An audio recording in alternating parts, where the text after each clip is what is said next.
Éric, hier, on a discuté de cette nouvelle idée propulsée par la Ville de Montréal, curieusement propulsée par la Ville de Montréal, même je dirais. C'est ce service de voitures en libre service. Un peu le modèle des Bixi, alors qu'il y aurait moyen de trouver une voiture parquée quelque part, aller la chercher, aller faire ses courses, le laisser là. On met ça sous l'égide du développement durable. Ça serait vert, travailler avec des voitures en libre service. Ça en a mis certains verres de colère, à ce que j'ai compris hier. En effet, on a eu plusieurs appels hier des chauffeurs de taxi de la Ville de Montréal qu'eux, ils se disent tous les problèmes que Réal Ménard évoquait hier, c'est drôle, mais nous, on les règle, ces problèmes-là, en étant chauffeur de taxi. On va aller parler avec Dory Saliba, qui est avec nous en studio, qui est président du Comité provincial de concertation et de développement de l'industrie du taxi. Monsieur Saliba, bonjour. Bonjour, monsieur. Ça va bien? Ça va très bien. Hier, M. Ménard était à notre micro et il nous disait que ce service de voiture en libre service allait aider la Ville de Montréal à accomplir son mandat qui est celui d'être une ville de développement durable. Est-ce que vous êtes contre l'environnement, M. Saliba? Je suis pour l'environnement et contre le coup de fouet que l'industrie de taxi reçoit de la part de la ville de temps à autre. Qu'est-ce que c'est, les coups de fouet que vous recevez? Des projets comme ça, des projets comme le Bixi, des projets comme... OK, donc des poignards dans le dos, là. Exactement. C'est plus des poignards dans le dos. Exactement. Et je peux vous dire que c'est la première fois que je vois des parents qui battent leur enfant comme ça. Moi, j'appelle ça une famille, la Ville de Montréal. Nos parents, c'est le maire et toutes les équipes qui sont sur place. Et nous, on est des enfants. L'industrie de taxi, elle appartient à la Ville de Montréal. On fait partie de la Ville de Montréal. Qu'on se fait maltraiter de cette façon-là depuis des années. Et on arrive maintenant, je pense que on a assez.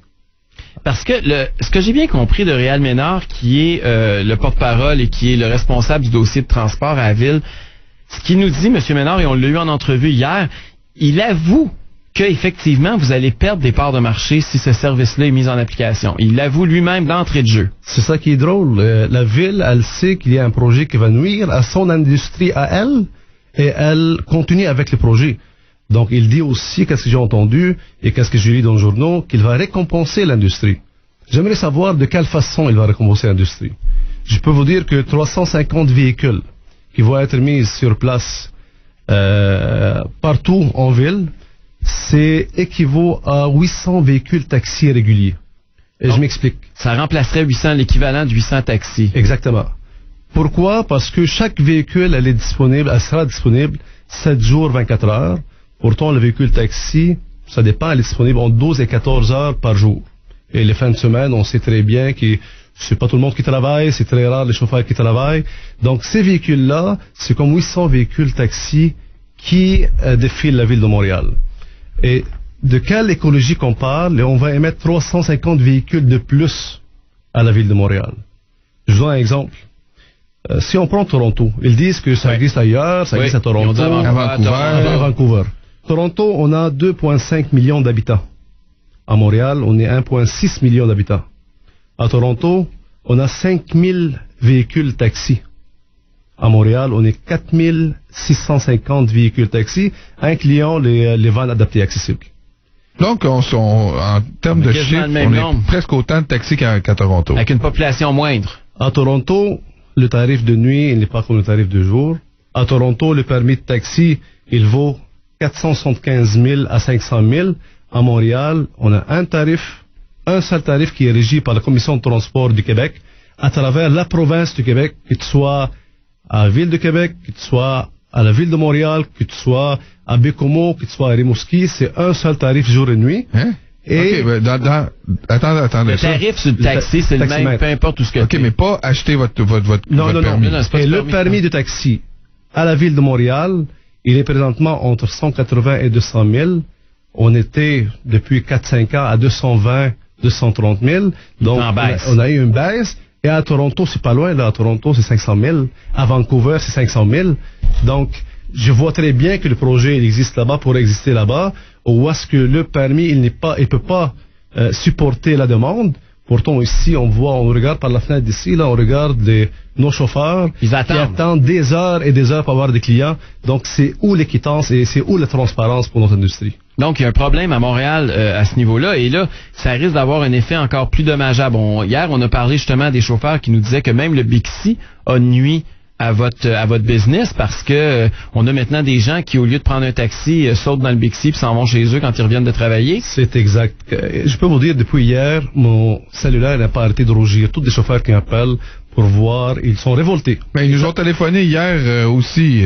Ça les a pognés au cœur. Exactement. Là, si on part depuis plusieurs années jusqu'à maintenant, il n'y a aucun projet qu'on a vu le jour positif pour l'industrie de taxi. On a vu les Bixi, à un moment donné, on a vu que l'aéroport de Montréal... Ben oui, il changeait des navettes. Exactement. Après ça, le 747, que peut-être, selon une petite étude que la ville nous a mentionné, que la navette 747, il transporte juste les employés de l'aéroport. Ouais. Mais les chauffeurs qui sont sur place et qui voient ça, qui constatent le manque à gagner, là, ils savent que c'est le citoyen, n'importe quel citoyen, il peut aller au métro, après ça, il va prendre l'autobus pour aller à l'aéroport, puis ça existe, là. Donc, je comprends que depuis plusieurs années, vous perdez du terrain pour des services concurrents comme le Bixi ou la navette pour les gens à l'aéroport, alors que la ville est au courant que l'industrie du taxi est fragile et pourtant, elle encourage d'autres entreprises pour vous concurrencer. Mais qu'est-ce qui explique que vous perdiez du terrain? Est-ce que c'est parce que vous n'êtes pas capable de vous regrouper? Est-ce que vous êtes en chicane avec la ville? Qu'est-ce qui fait en sorte que la ville s'acharne sur l'industrie du taxi? On n'est pas en chicane avec qui que ce soit. Écoutez, les propriétaires de taxi et les chauffeurs, c'est des gens qui veulent travailler en paix. C'est pas grave, même si à Montréal, on n'est pas traité de la même longueur d'onde que partout dans la province. Pourquoi? Ouais. Parce que c'est la seule ville où est-ce qu'on a un règlement pour l'industrie de taxi de Montréal. Partout sont régis par le SAQ. Nous, on est régis par la commission de transport. Nous, on est régis par la commission de transport, par la SAQ et par la ville de Montréal. C'est correct, et il n'y a pas de problème. On veut être réglementé, on veut donner un meilleur service, on veut avancer, on veut développer, on veut tout faire.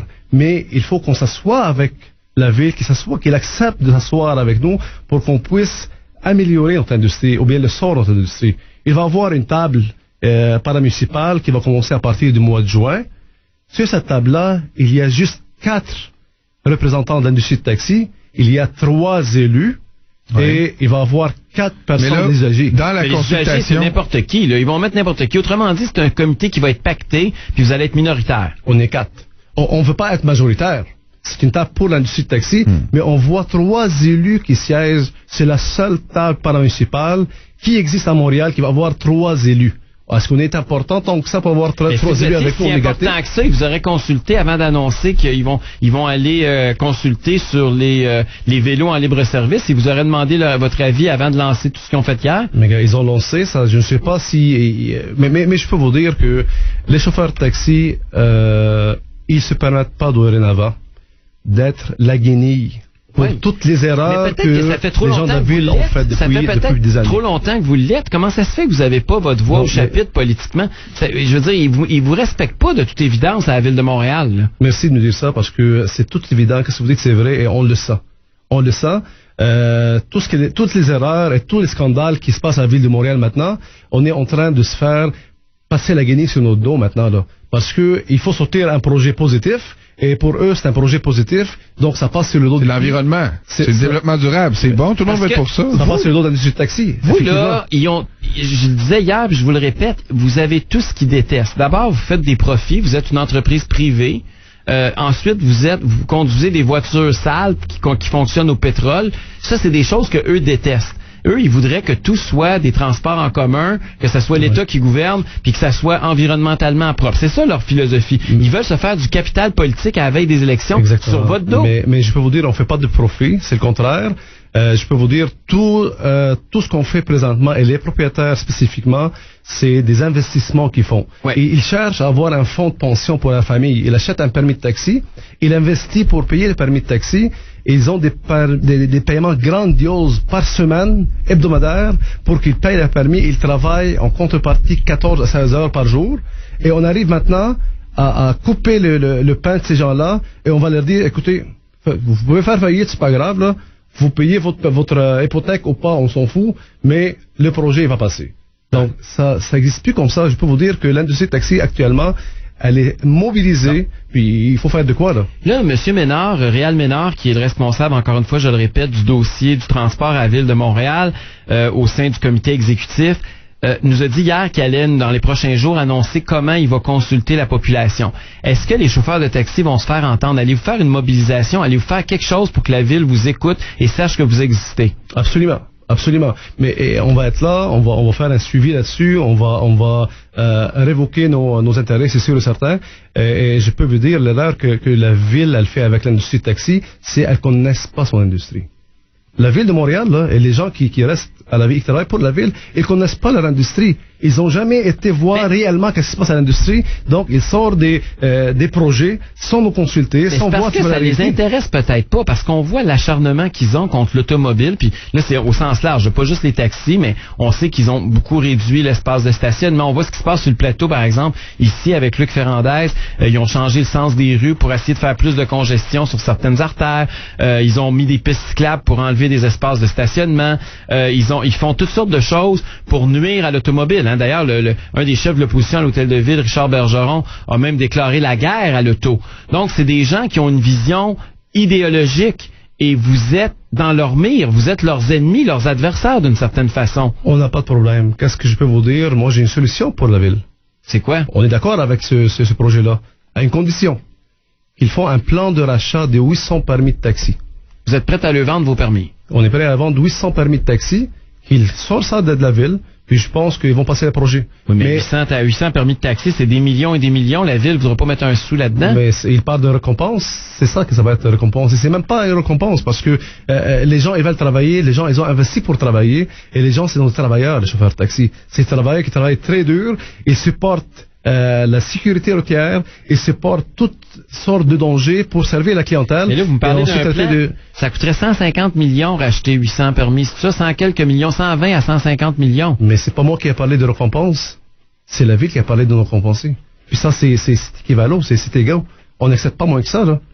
Parce que c'est la valeur de vos permis. Exactement. Mais une autre chose, la Ville, vu qu'elle ne connaisse pas l'industrie de taxi montréalaise, qu'est-ce qu'elle fait pour prendre une décision? Elle regarde des grandes villes. Elle regarde Toronto, Vancouver, New York. Alors que la réalité n'est pas la même qu'ici. Pas du tout. On vient de voir la population à Toronto combien et la population à Montréal combien. À Vancouver, combien. Puis on sait les permis combien ça vaut là-bas, le taximètre combien ça vaut là-bas. Et ils veulent l'appliquer ici chez nous. Mais c'est pas la même chose, là. Et une autre des lubies dont nous a fait part Réal Ménard hier, c'est de transformer son service de voiture en libre-service en voiture électrique.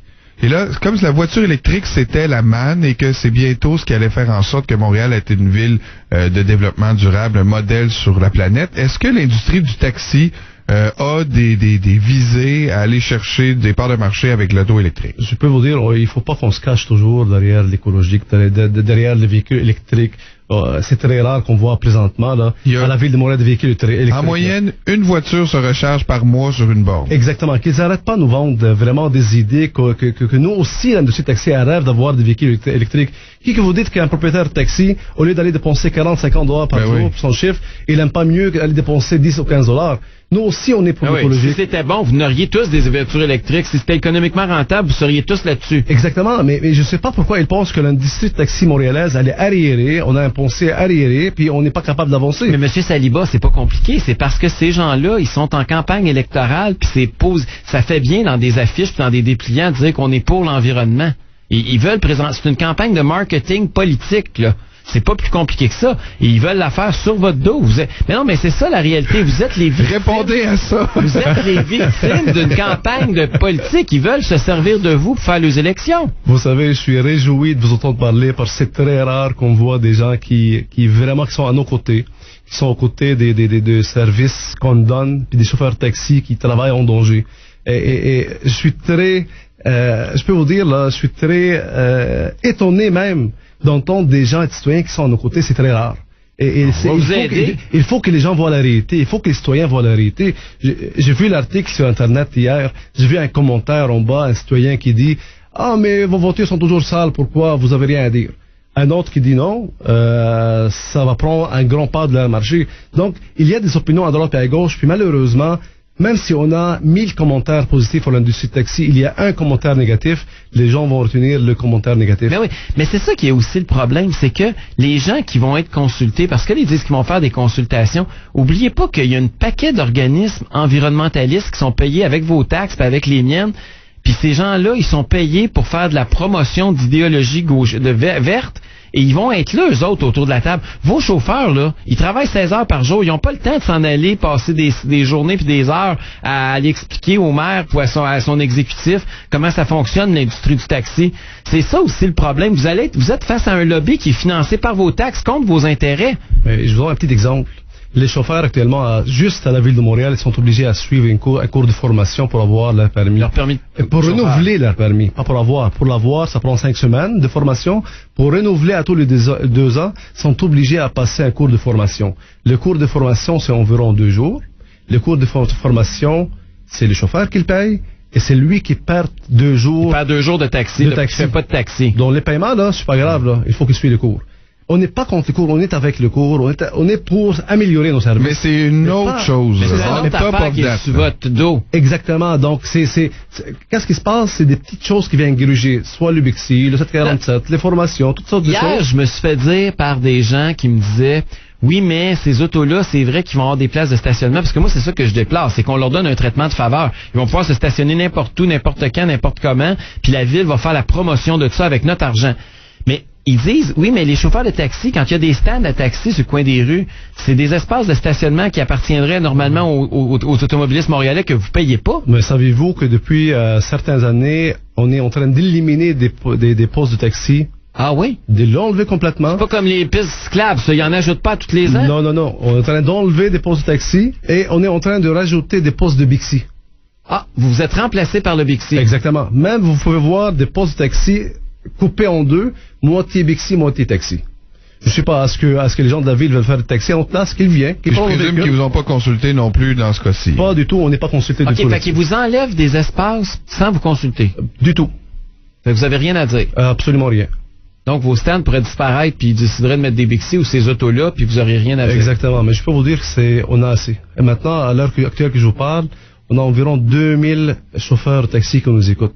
Puis ces gens-là, là, ils ont ras-de-bol de pas être entendus, de pas être écoutés, de recevoir des coups de couteau de la part de la ville comme ça. Mais moi, je peux vous dire que si vous voulez mobiliser, quand ça va être le temps, on va être là pour faire une campagne. Il va falloir faire de quoi? Il faut que vous vous réveillez, il faut que vous fassiez entendre, il faut que vous ayez klaxonné en quelque part. Il y a du monde qu'il faut qu'il se réveille à l'hôtel de ville, là. Et j'apprécie énormément votre appui et j'espère que tout le monde va nous appuyer, même les citoyens et le simple citoyen. On a besoin de son appui parce que lorsqu'un simple citoyen qui est à 4 heures le matin au coin d'une rue à moins 50 ou moins 30, il est sous, c'est un chauffeur de taxi qui va trouver le plus rapidement pour aller le sauver. Oui. On a déjà sauvé beaucoup de vies la nuit. Moi-même, je suis un chauffeur de taxi, je suis fier de l'être. J'ai travaillé 20 ans de nuit à la ville de Montréal et j'ai sauvé bien des gens en travaillant. Mais vous offrez toutes sortes de services, là, quelqu'un qui veut se faire booster. C'est pas juste le taxi, là. Il y a toutes sortes de choses que vous faites, là. Vous pouvez booster une auto quand il part pas à 3 heures du matin, que personne veut venir vous booster à part un taxi. On peut booster une auto, on peut pousser une auto, on peut aider un citoyen qui est en cas d'alerte.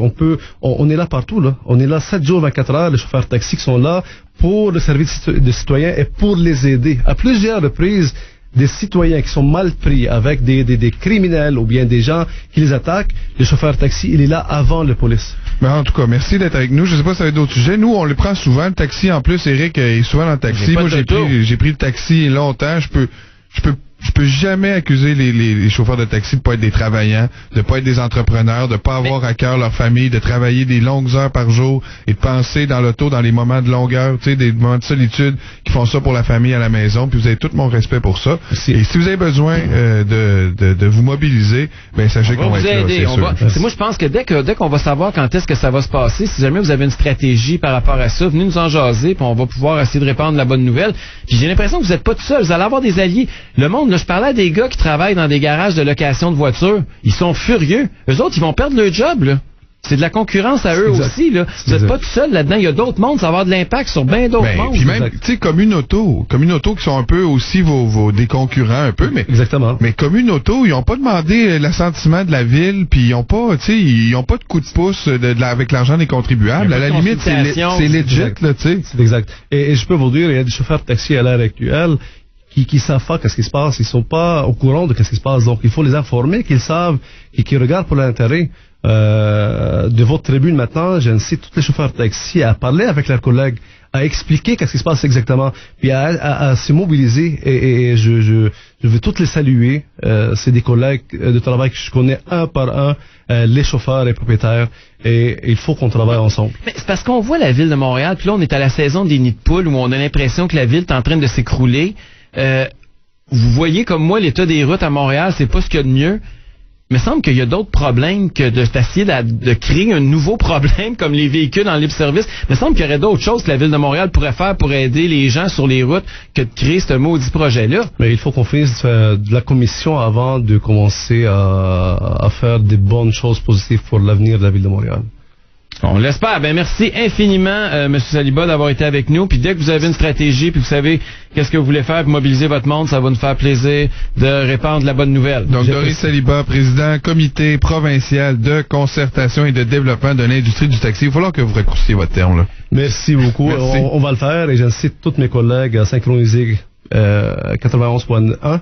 Et je m'excuse, Radio X, et parce que vous êtes toujours à notre côté, on apprécie énormément. Merci beaucoup. Merci d'avoir été avec nous. On fait une pause, on revient de l'autre côté, bougez pas.